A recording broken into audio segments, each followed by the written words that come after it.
Welcome to the house. So ito nga sa likod ko ngayon, sa lahat ng nanonood dati pa, alam nyo kung anong bahay ito. Dito ako lumaki, literal na lumaki. At dito nagsimula ang Trinil. Okay? Dito nagsimula si Neil Diaz. Dito sa bahay na to. Sa likod ng bahay na to, doon ako nag-aral. Dito nagsimula ang lahat. So, bakit nga ba? Bakit pinapakita ko sa inyo to? Itong lugar na to. Bakit ko kayo ililibot sa bahay na to? Ewan ko rin. Pero, malalaman nyo mamaya kung sa mga kwarto na tayo. Kung ano ba ang plano ko sa bahay na to. May nakatira ba sa bahay na to? Wala. May titira ba sa bahay na to? Ewan ko. Lumipat lang ako ng pwesto.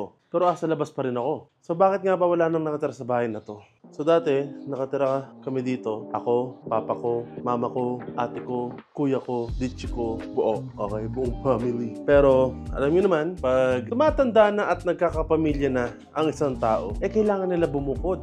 Di ba? Lalo na pag tradition nga natin is pag yung babae, kukunin ng lalaki, di ba? Pero sa tradition naman yun depende naman sa pag-uusap yun So ngayon, ako ay pagka-graduate ko, pumunta agad ako sa Manila to pursue my career. She's English, pare! Dahil sa kape ni Papa, napapa-English ako. Pumunta ako sa QC or Manila to pursue my career as a shoutcaster, as a content creator. Yun na, nangyari na ang nangyari, nagka-COVID. Still naman, buhay pa rin naman ako. So bakit kinukwento ko sa inyo to? Kasi umalis ako dito ng 2018. Like, pagka-graduate ko, umalis agad ako para pumunta sa Manila. So ayos naman ang mga opportunities, pero as time goes by, mamimiss mo yung mga bagay na sa province mo lang nararamdaman. Like ito, sariwang hangin, pinaka-one yan, sariwang hangin. Tahimik, one rin yan, depende na lang sa lugar. Pangatlo, mura ang mga bilihin. Di katulad sa Manila na talagang inflation. So bakit nga ba ipapakita sa inyo to? Kasi may balak, okay, balak. The word balak, B-A-L-A-K. Balak. May balak kami ni Babe na lumipat na dito sa bahay na to this year. So tara, pasok na tayo sa loob at ililibot ko kayo. This is the living room. I think, living room. And kita nyo, wala nang kagamit-gamit. May echo. Diba? Laki rin ng space. Wala nang kagamit-gamit. At madami kang malalagay na gamit dito. Or ako, syempre. So ito pala yung isang part. Siguro ang ilalagay ko dito ay sofa, syempre. So ano siya? Living room. Alright? Living room. O baka gaming room din.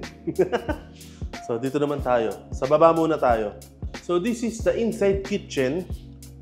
Makikita nyo na wala na rin kalaman-laman. So this inside kitchen is mostly dito ako maglalagay ng table, pangkainan, tapos if ever may mga occasion, masayos, di ba? Pag sa loob, naghahanda. Pero isa lang to, okay? Gets nyo? Mamaya malalaman nyo na pwede dito kumain and pag may occasion, sa kabila, sa white tiles. Ang tawag doon, white tiles, okay? Tawag namin doon ay white tiles. So dito ay CR, mapaayos ko rin yan. Makikita nyo, sobrang mga ilaw, mga kisame, kailangan ipaayos. So ito, kita nyo yan. Yung buhay pa yung mama ko, gamit na gamit yan. Diyan lahat ng mga, alam nyo yun, yung mga tinatagong plato na kahit wala na kayong plato, hindi nilalabas kasi pag may occasion lang, ilalabas yung plato na yun. Yun, okay? So, ito ang clean kitchen / kainan. Alright? So, dito naman tayo kasi baba muna, okay? This is the dirty kitchen. Yes, literal na dirty siya ngayon kasi lahat ng gamit, dito muna nilagay. Like literal lahat ng gamit. Kaya nakikita niyo sa loob, wala nang kagamit-gamit. So dito ang dirty kitchen. Makikita niyo pa lang na sobrang daming kailangan trabahuhin sa sa mga lugar na pinapakita ko sa inyo. Pero oras na maayos to, sobrang ganda, promise. Alam mo yon, parang sobrang ang sarap sa feeling na kahit saan ka pumunta na tatambay ka, ang sarap sa feeling, di ba?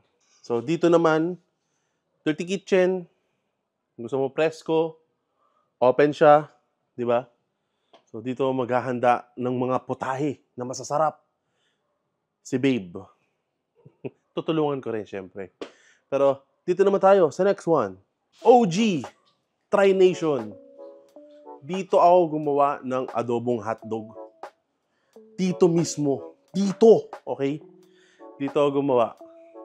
So itong space na to, likod na to, hanggang dulo, yung dulo ay gagawin kong gym. Boom! Gagawin ko siyang gym.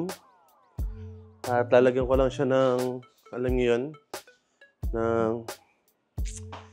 ng bubong. Or pwede ko rin siyang inside gym. Inside gym ba tawag dun? Para, maayos rin kasi natural air ang pumapasok, di ba? So, doon sa likod. And ito ay labahan area. Boom! This is the labahan area, mga kaibigan. Kita niyo to? Labahan area. Matik na yun. Hindi ko na kailangan na-explain sa inyo. Sarap talaga ng kape. Thank you, Papa, sa kape. So, dati, ito yung kulungan ng aso.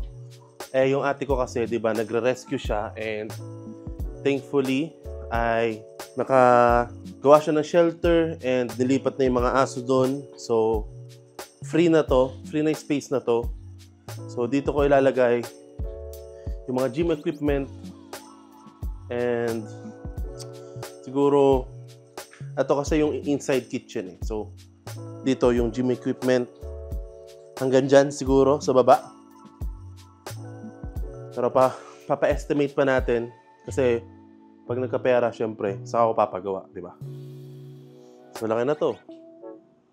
Di ba? Oo. Pa, nahabol pa rin ako. Galing ng cameraman ko, ah. Ayos yan. May bonus ko sa akin, cameraman. So, dito, sa gilid. Meron pa dito. Hindi ko alam kung ano gagawin ko sa space na to. So, kayo. So, plantita. Babe, plantita. Pwede ka nang magtanim ng mga plants dito. If gugustuhin mo. And syempre, space rin ni Chuchi. Syempre. At if ever, syempre, kapartner ni Chuchi, di ba? Dito rin. Basta yung buong labas ay para kay Chuchi. Para talagang tatakbo lang siya. So ito, dito ako nagsasalita kanina. Pakita ko sa inyo. Ito. Di ba, ang laki? Ayusin lang to. And, fun fact. Dito ako kumukuha lagi ng kalachuchi para ibigay ko sa fiancé ko na ngayon. Ang bilis ng panahon. So ito, ayusin yan. Hanggang dun sa dulo para kahit si Chuchi umikot-ikot, ayos lang. All goods. So, siguro, palagyan natin ng lupa or kung ano man, di ba? Ang daing pwedeng gawin. Ito na ang second floor and dito ang kauna-unahan. No, I think dito. Dito, ako nag-start gumawa ng videos. Dito. Like dito lang sa ano na to. Then, lumipat ako sa kwarto na to. Kwarto yan. Then, lumipat ako sa kwarto na to. Which is nakalock. Then, lumipat ako dito. Dito ako lumipat. Nakita nyo, wala rin kagamit-gamit. Ito pa yung extra na PC na maalikabok na. Extra monitor, and extra keyboard, extra mic. Pag umuwi kasi ko, nung nagla-livestream pa ako, dito ako nag-i-stay. And ito yung gagawin kong office. Ito yung gagawin kong office. Makikita nyo, ito ay fixed na aparador. Ang balak ko is, hahatiin ko to. Yan, hahatiin ko yan. Ito lang ititira ko para lalagyan ng mga tools, ng mga wire, ng mga extra na gamit. But hindi ko pa, alam yun, wala pa akong outline mismo ng office. Pero may naiisip ko pa lang, ang sarap sa feeling na itong space na to is nagiging office ko. Yun yung unang option, okay? Unang ano yun? Unang option yun. Dito ay pangalawang option. Itong dalawang kwarto is pagsasamahin, then mas maluwag yung room or yung office ko. Okay? Or vice versa, dito mag-office si Babe, tapos dito ako sa pinakita ko sa inyo. So dito naman ay CR. And this is the master bedroom. Tadaan! Master bedroom. Yan, may kama. Pero ayusin namin yan. Yung aparador, aayusin rin namin. And ang maganda dito sa master bedroom na to, which is, meron kang balcony.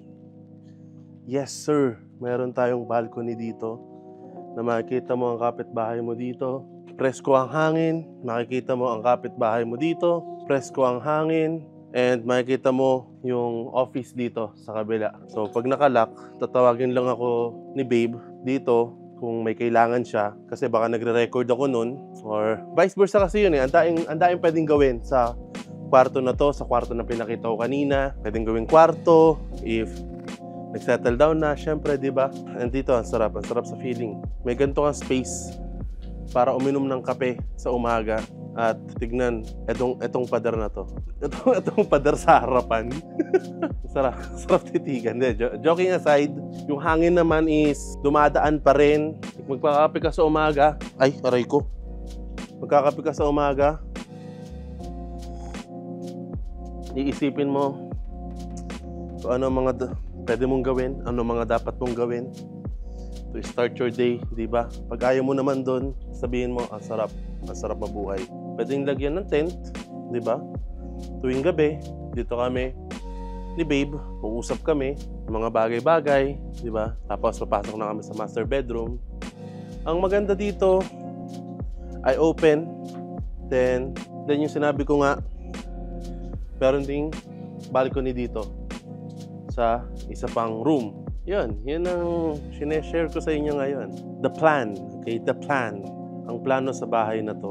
Hindi pa 100% sure yun, pero hoping, syempre, na this year, makalipat kami. Hindi natin masasabi, pero uunti-untiin ko na yung renovation para paglipat namin, kaunti na lang yung aayusin. Hopefully, na-enjoy nyo itong vlog na to sa pag-share ko sa inyo ng aking plans dito sa bahay na to. Nilalasap ko yung hangin eh.